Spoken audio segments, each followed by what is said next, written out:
there's buildings, which makes it seem very dangerous, but also there's a guy in there which happens to be Mr. Beast.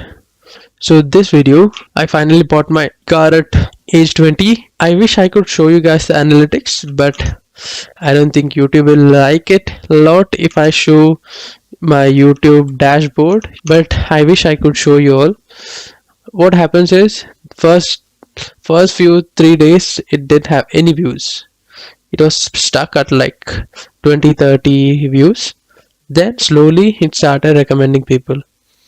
So more the people watch it and the more duration they watch it, they'll push it further. And by the way, this video and literally every other video has 3 thumbnails.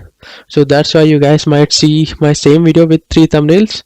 It's A/B testing. So I usually upload 3, sometimes 2, but usually I upload 3.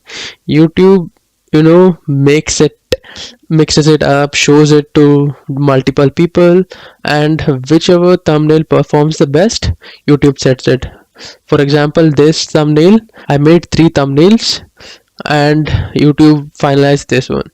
Even this one had different variations.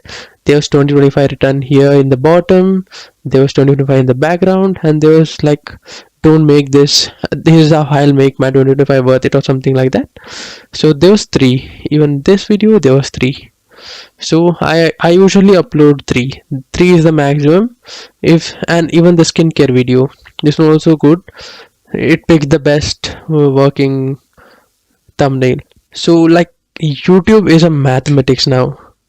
In today's day and age, YouTube is a whole mathematics.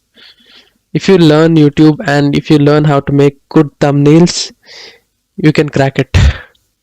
Did you guys know Mr. Beast pays $10,000 for his every single video's thumbnail? That might be crazy money, but imagine the number of new people who are gonna be clicking on it. This last 2024, Mr. Beast gained 117 million subscribers, I guess. So that's 117 million new eyes on his channel who don't know his content, in which he has to communicate through that single picture, single thumbnail, what's the video about. So let's say the video is about tanks or anything. He needs to have tank and himself in the thumbnail, so that he makes himself the brand. Let's break down. Let's say this sliding video. Let's say this one. Okay, this video, in this, majority of the audience will look at the slide, the most dangerous slide, which is at the height, and there's clouds and everything. There's buildings, which makes it seem very dangerous, but also there's a guy in there which happens to be Mr. Beast. Now the first viewer will not know it's Mr. Beast, but eventually if he says like 2-3 videos, when he's scrolling through his feed, when he sees this exact sort of thumbnail, this style of thumbnail, and this guy's face, he'll know it's a Mr. Beast video. And if he had a good experience in the first video, he's definitely gonna click again. So Mr. Beast himself is the brand for Mr. Beast channel. Jimmy himself is sort of the brand. So most of his videos needs to have his face on it. Let's say David Dobrik. In David Dobrik vlogs, it's mostly like immediate things happening, like at the moment.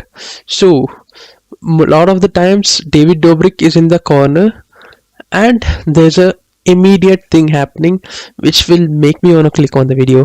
This thing, there's a kayak coming down into the swimming pool. I want to know what will happen to the kayak. This guy is crying. I want to know why he's crying. His titles are also like that. Best car surprise ever. And this thing, singing to strangers with Charlie Puth. Charlie Puth, he's a guest in the video. He needs to be shown big, and as well as this David Dobrik in the thumbnail, which makes me, if I am scrolling through my feed and I somehow pass through his videos, go through his videos show up, I immediately catch an eye because his thumbnail has a pattern of him being on the left or the right side of the thumbnail. So immediately, as soon as I see David Dobrik in the thumbnail, I'll click on it if I like him a lot. If not, someone who likes Shaliput will definitely click on it. So that's how the whole thing works.